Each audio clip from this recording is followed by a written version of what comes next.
Chapter 11. Broken Dreams and Slot Machines. Monte Carlo, Monaco. "Keep it moving," Selene whispered in my ear. She was slowly directing me from behind, as if we were in some sort of sadistic conga line. "We're going to the slots. It's quiet there." "Good." "Nope." She pinched my shoulders. "No talking yet." I nodded. The neon oasis of slot machines looked like Times Square or Shibuya Crossing. Each row had a different theme. 10 forbidden palaces stood in front of 10 great pyramids of Giza, 10 lost cities of Atlantis, 10 Caesar's palaces, and tens of other various depictions of grandeur, all sprawled between walls of roulette slots on either side. Each machine boasted enticing LED rainbows, brilliant blues and greens and reds and yellows and oranges, commanding you to abandon your senses and gravitate toward the Pavlovian devices of bankruptcy. The vibrant collage of cultures and colors collided above the dingy velvet carpet, lending the wispy cigarette smoke that clung to the air a distinct violet hue. Scattered across the room, many souls fell victim to the allure of the machines. Some had just begun their descent into ruin, cheering in triumph at every minuscule victory and ignoring the more common losses with an enforced delusion of greed. Others, the more seasoned players, frustratedly pushed buttons and pulled levers, trying to just break even as their credit continued to plummet. Then there were those approaching rock bottom. They sat behind veils of apathy, wasting fortunes on purpose every turn without any expectation of success. Delusion had left them. They pushed forward habitually, having forgotten any detail of life outside the narrow, artificial horizons of the slot machines. As Selene led me through the expanding room, I felt my own hopes of freedom fading into the maze of crumbling dreams. She stopped at a roulette machine halfway into the cave and sat, dropping a couple coins in to start the game. She patted the seat of the machine to her left, and I joined her behind my own wall of illusory hope. "So, explain yourself." I stared at her, not speaking or blinking, with the slot machine illuminating my face. "You just gonna sit there?" Selene arched her eyebrows. "Well, what's the point?" "Look, I don't know what to do or how to feel, all right?" She sighed and stared back at me. "It's been a while since I've been swept off my feet, you know? I travel a lot for work, and I hate the idea of settling down. I'm not very romantic, if you need me to spell it out. I think—" "No, let me finish." She cut me off. "Relationships aren't exactly my strong suit. I do a lot of hookups, you know? I don't usually have any reason to stick around, but with you, I wanted to. And maybe it was because we kept running into each other, or maybe it was because you were mysterious, or maybe it was just because I felt bad for you because of that fake story. But you were different. And I got so angry at you because I really did think you cared about me. Even if I was drunk and saying the opposite. That's how girls are sometimes, Mark." She stopped herself. Slowly closing her eyes and shaking her head, she let out a cynical laugh. "Well, it's not Marco, is it, Patrick? That's what I need you to explain." "Selene, it's a long story. If I'm getting arrested here, why don't I just tell you from my cell?" I turned toward the Technicolor circle on the screen. Glaring at the machine, I could almost hear her eye roll next to me as she laughed. "From your cell, huh? You really are an idiot." "Isn't that your endgame?" I asked sternly. "I'm a monster, right? A story waiting to be published. So what's the point?" The ambiance of slot machine side effects and the intermittent groans of gamblers pervaded the space between us. Time ticked slowly by until Selene broke through, thumping me behind the head with an open palm. Her classic move. "No, dumbass." I turned in surprise, and her eyes gleamed in the dim lavender light. "I haven't gone to the authorities yet." "Huh?" "I said I haven't gone to the authorities yet." "Wait, really?" I stuttered. "Well, it didn't make sense. I was up all night trying to figure it out. I mean, how the fuck could you be the same Patrick Parity that's all over the news? It's not like you're flawless or anything, but I just couldn't picture you doing that. So I want to hear you out, and then make up my own mind, she said. Her silky, cropped hair framed her slender face. It seemed like a muted rose under the shadow of night. She cared endlessly. She trusted and commanded trust like a lieutenant before her faithful platoon. I blinked a couple times to make sure the whole thing was real. It was. This time, though, no lying, idiot. I don't want to hear another bullshit story about the Albanian mafia. Got it? I laughed and stared into her eyes. How does she hide all that ocean inside those tiny irises? All right, well, I guess it all started back at home. I told Selene how Mary Beth shot Kenny as I was feeding him applesauce that morning. How I couldn't even scream before she shot herself and left me sitting alone in a kitchen full of corpses. How she'd framed me with those yellow gloves and how I panicked and fled the country. I told Selene about my journey from Portugal to Toledo and how I got kicked to the side of a Spanish highway and learned that nobody cares about your problems and that you shouldn't either. The first of my 3 rules. I told Selene about how I met my friend, Simon Lopez, in Madrid. Simon, who saw me struggle to beg for a sandwich. Simon, who taught me how to steal. Simon, who gifted me with the very passport that Selene had in her purse. Simon, who showed me that small crimes aren't really crimes at all. My second rule.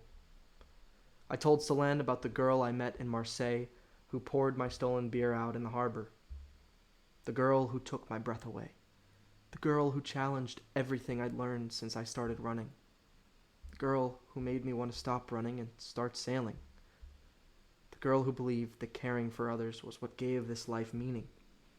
I mentioned that I'd disagreed, and as I watched her storm off that night, I settled upon the idea that caring for other people only made things harder. My third rule, that staying alive was the most important thing of all, and that enjoying the small pleasures in this brutal life was the only thing that made it worth living.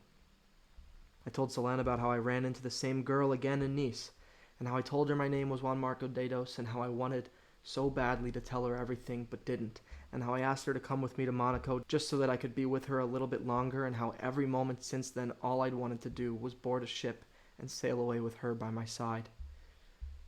The conversation was full of laughter, moments of solemn tranquility, and timely interjections of idiot and keep going. And Selene, we'd glide over the entire world like that, I concluded. You and me, side by side, finding all kinds of adventure and all kinds of sunsets. And that would be it. Around us, in the thick, lilac-colored cigarette fog, poor souls sunk further into hopeless fantasies of a jackpot. So, that's it? Selene asked. Yep. I took a deep breath. That about sums it up. Well, great story and all, but you're still an ass, she said with a cute smile. And why's that? I retorted, raising an eyebrow. That Simon guy seems great, but you still can't just steal. We've gone over that. I get where you're coming from, but that doesn't make it okay. Do you think I really wanted to steal? Ever? She pursed her lips in curiosity. No! Of course not. It's not like a sandwich suddenly tastes better because you stole it. I just had no choice. Still, she rolled her eyes. Listen, your morals are spot on. It's impressive, really. But sometimes things aren't as black and white as you'd like them to be. You can't just sit around and let the world decide what happens, you know? She turned toward her roulette machine silently, and I turned back to mine a couple seconds later. I'm not sure if she took my words to heart or not, but she didn't argue. Maybe she reasoned I was too much of an idiot to convince otherwise. So, she said eventually, how does that story of yours end exactly? I guess with us on a boat, I said with a laugh. No, she smiled. I mean, like, how are you going to get there? What are you going to do now? I looked at her and offered an understanding grunt. Right. Well, I managed to get all the money I needed this afternoon. 500,000 after I sorted out with Brutus. Who's that? Oh, he's the dealer. We're friends, I guess you could say, I said with air quotes. I'm supposed to go meet him now, actually. After that, I'll go straight to the embassy. So, it's done? She asked. You've made it? I rubbed my face with my right hand. I'd been too caught up in the whirlwind of the past 30 hours for the simple realization to register fully until that moment. Yeah, looks like I have. Well, what are we waiting for then? Selene asked. She stood up impatiently, scrunching her eyes with a grin. Let's go, Patrick. Please, call me Pat. Fine, Pat. Let's get out of here already. When we reached the lobby of the Monte Carlo, I shot a glance back at the grotto of smoke and slot machines. The camaraderie I'd felt with the gamblers, wallowing over their false hopes and frustrated dreams, evaporated. I smiled and took Selene's hand, turning toward the doors. Okay, so I'll go talk with Brutus. Shouldn't take long, but if you want, you probably have time to run up to the room and go change. All right, see you soon, she replied with a nod. We walked outside, and Selene kissed me before walking off toward the hotel. I spotted Brutus leaning on the black railing in the courtyard across the street. He eyed me nervously, and I gave him a mock salute, which he ignored to check his watch. Odd, is he still shaken up from that old hag? As I made my way to the courtyard, he violently waved his arms at me. Something's definitely off. Hey, Brutus, sorry I'm late. I got a little held up in there. He turned pale and said nothing. Anyways, I got the chips right here, I continued, patting my pockets. 1 million, just like we agreed. He quivered. It seemed like he was leaning upon the rail for stability rather than to heighten his suave demeanor. Hey, what's up with you, man? Nothing, he snapped, his eyes bolting side to side. You sure? Yeah, I'm fine, he said, relaxing slightly and looking down at his feet. Well, you're not really acting fine. Sir, you're under arrest, 2 men shouted from either side of me. What? The men each seized one of my arms and easily overpowered my attempts to get free. They were both taller than Brutus and looked like gorillas that some zoo had loaned to the Monaco police department. What do you mean? I demanded. Why? For cheating, one replied. You've stolen over €1 million from the Monte Carlo over the past 2 days, said the other. The 2 towering brick walls of justice stood firm. Neither betrayed emotion on their cold, duty-worn faces. I ceased resisting, fastened between my 2 captors like a kid in his kitchen with crumbs on his hands and the cookie jar open on the counter. My older brother, who'd helped me steal the cookies, stood before me, gathering confidence due to my detainment. Glare isn't a strong enough word to describe the look I fired at him. The irony of his name stung like a taser. Brutus! Are you fucking serious? Oh, officers, he said, his face twisting into a demented grin. Don't forget aggravated assault and theft. Wait, I urged the men, clutching my triceps. I think this is all a misunderstanding. Pleading with my eyes, I desperately sought a lifeline. Right, Brutus? Oh, misunderstanding? What misunderstanding? He cackled, airing out his shoulders. You are the man who beat me up over there just the other day, right? He pointed boldly to the alley where it happened. That was somebody else? He continued in a mocking tone. It must also have been a different guy who stole my 10,000 euros then. And then extorted me into conning the Monte Carlo? Couldn't have been you, huh? Shit! Fuck! He really got me. I shut my eyes and smiled, relaxing into an unearned ecstasy. It's really over this time, huh? It was as if I'd ran a marathon and tripped half a mile before the end. There's no doubt. Once they take me in, they'll figure out who I am. Less than half a mile from the end, really. I'd made it a couple steps from the finish line. It was a race I trained for while I ran, one I'd never signed up for, and one I'd never finish. The whole thing was pointless then. I had to laugh. The 2 prior months seemed like a schoolyard farce, dissolving into the mist of the fountain. The world governments became children, the entire journey nothing more than a game to pass the time. Well, Southern Europe was a great place to play tag. Doesn't seem like a misunderstanding, sir, the cop on my left arm said. But it looks like recess is over. It would appear so, yeah, I said with a nod. Now it's time for the principal's office. The early hints of sunset colored the exploding streams of the fountain behind Brutus a brilliant auburn. Standing at the forefront of the fire and brimstone, he was a real prince of Hades, as if Lucifer had triumphed against the sun in their primordial clash. Of course, the comparison isn't entirely accurate. It's not very likely that Christ would have stolen cigarettes from corner stores across the French Riviera. Still, the devil can't be allowed to walk free. Brutus, correct me if I'm mistaken, but didn't you sit there the whole time helping me out? I asked the serpent. I mean, extortion or not, didn't you slip 250,000 euros worth of chips in my drink yesterday, and then help me win the rest of the money all afternoon? I looked at the two Goliaths gripping my arms. They simply held the frozen stares and flattened eyebrows of disinterest. While Brutus reveled in my downfall, the officers didn't seem to care. All in a day's work, nothing emotional about it. If anything, he seemed to irritate them more than I did. Instead of jumping to defend himself, though, Brutus snickered as if I had responded incorrectly to a simple math question. I set the whole thing up, big guy, he delivered incisively. My eyes widened as it became clear. The rigged games I'd played had been skewed in my favor. I'd known the first 12 cards, but I wasn't guaranteed a good hand. It just so happened, I'd thought, that luck had been on my side. But of course, you can't trust Lady Luck. You really thought it would be so easy? What, you assumed you got 2 perfect games like that because you were lucky? Brutus stuck his tongue out as he taunted, his pupils betraying his descent into psychosis. The deck was doctored the whole time. I made sure you'd win those games. Oh, and the best part, he added, barely suppressing maniacal laughter, the best part is that old couple. What about him? I replied, my face remaining stoically still. You remember how that old bat almost caught on to you.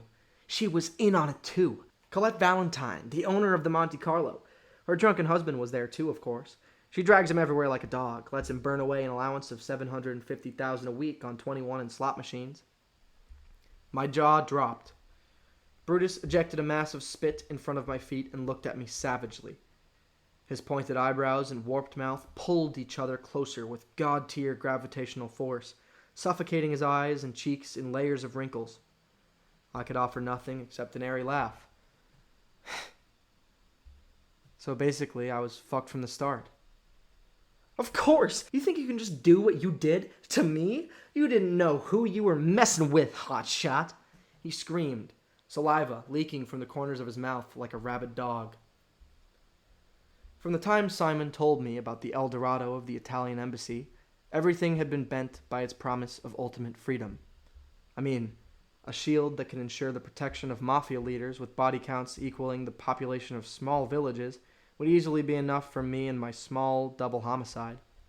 Getting to Monaco, that was my sole objective. Getting the money was always an afterthought. Still, running a scam on the Monte Carlo is a prospect as daunting as Tolstoy's was when he set out to preserve for all eternity the social and military battlefields of the Napoleonic Wars. Unlike Tolstoy, I had no experiences to draw from, no talent to rest upon, and no time to waste. On top of that, War and Peace was intricately planned. Tolstoy took his time, deliberately stacking words, sentences, paragraphs, and chapters. It took him 6 years. Me, on the other hand, I came up with my plan on the fly and entrusted most of the heavy lifting to a guy named Brutus. I smiled. So, it was never more than a dream, after all. Anyways, let's see those chips now, Brutus sneered and stuck out his hand. I grabbed a handful of purple chips and dropped them on the floor. Hey, no need for theatrics, buddy, he growled. I shrugged and pulled out another mauve handful, lethargically releasing it onto the faded pavement under my feet. I swear to God, he snarled in protest. I gripped most of the chips in my left pocket, a few leftover purple ones, 2 reds and a white.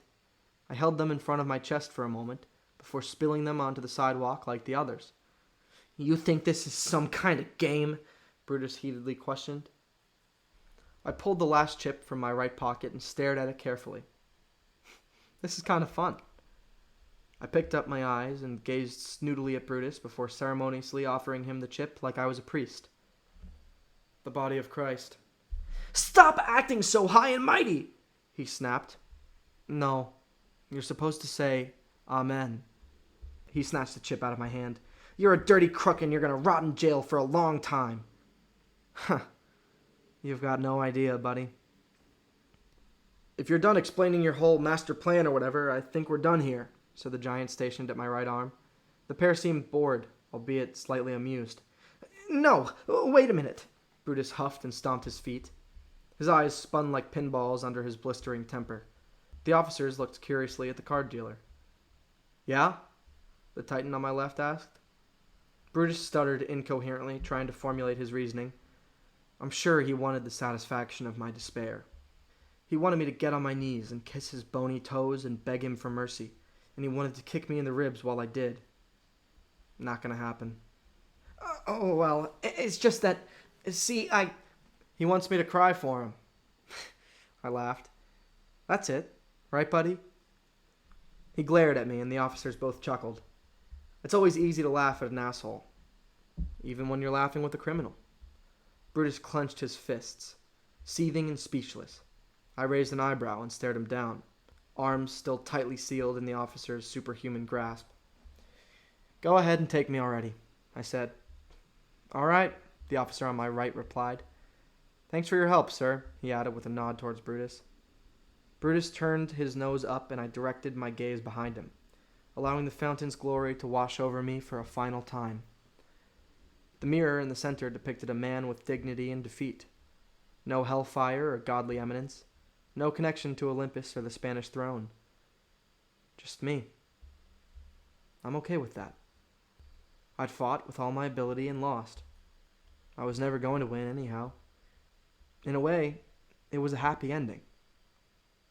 And then I saw a golden flash at the opposite end of the fountain. Selene. Quickly, her image crystallized. She was wearing slightly torn jeans and a white dress shirt, purposefully ignoring 3 buttons at the top. Her bobbed blonde hair fluttered like the treetops in a feeble breeze. Even against the cloudless sky, her blue eyes still stood unrivaled. I watched her sprint around the fountain, circling the courtyard and stopping short before the scene. What's going on, Pat?" I looked into her fearful blue jewels and slowly shook my head. "I'll tell you what's going on, sweetheart," Brutus regained his spiteful amusement. "Your boyfriend here is going to jail." He ogled over Selene's stunning figure. Drool leaked from his mouth as his eyes trekked down her slim torso and made their way past her wide hips and her thick thighs before retreating. "Don't worry, though. I can keep you company while he's gone," he added, biting his lower lip. I clenched my jaw. "Fuck off, pig!" Selene swiftly shut him down. "I'll beat the shit out of you again, creep!" I yelled. All right, the officer to my left intervened. "Miss, he stole over €1,000,000 from the casino over the past 2 days. I hate to ask, but were you involved in any way?" "No, she had nothing to do with it," I said. "He didn't ask you," Brutus jabbed. "Shut up, the both of you," the other officer said. "Listen, we weren't made aware of any accomplices, all right? We just have to ask to make sure." "Look, I knew he was gambling, but I didn't know anything about stealing," Selene replied with brilliant composure. "We just met a couple days ago, actually, and we split up at the casino. I'm more of a slots girl. Anyways, I only saw him for a little bit this afternoon when I stopped by his table." "You can ask this perv. He was the dealer, right?" she said, pointing at Brutus, who blushed and turned away. "Whatever, this is just a waste of my time now," he muttered before meandering off. "Have fun in prison," he tossed at me as he walked. I rolled my eyes as he crossed the street and made his way up the sidewalk. Selene must have realized then what I already knew. The two of us wouldn't be leaving the courtyard together. We wouldn't be walking to the embassy. We wouldn't be clearing my name, and we wouldn't be sailing the cerulean seas with our lives expanding like the open water in front of us. It's all over now. "Pat," she said, with shallow, clear pools forming on her cheeks that complemented the deep blue sea in her eyes. "I'm sorry, miss, but rules are rules," the officer on my left said. "We're going to have to get going now." Selene desperately stared at the 2 men as if her glance might free me from their tight hold. "Yeah, looks that way," the other officer said. Selene began to shiver softly, her arms dead at her sides, and her lips began to waver. I wasn't upset at the way things turned out for myself. Nobody can run forever. But I was leaving Selene all alone, the same way I'd started. What do I do? Hey, I said to the officers abruptly, do you guys mind if I, say goodbye? I won't run, I promise. I want to do at least that. They looked at one another and shrugged. Why not? So there we were, only a few inches apart with our noses nearly touching.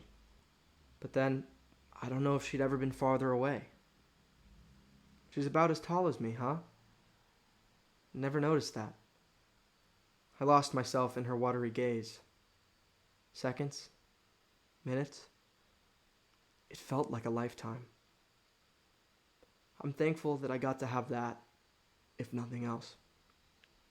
Her bottom lip wavered, and she lowered her head. I wanted to comfort her, but what do you say?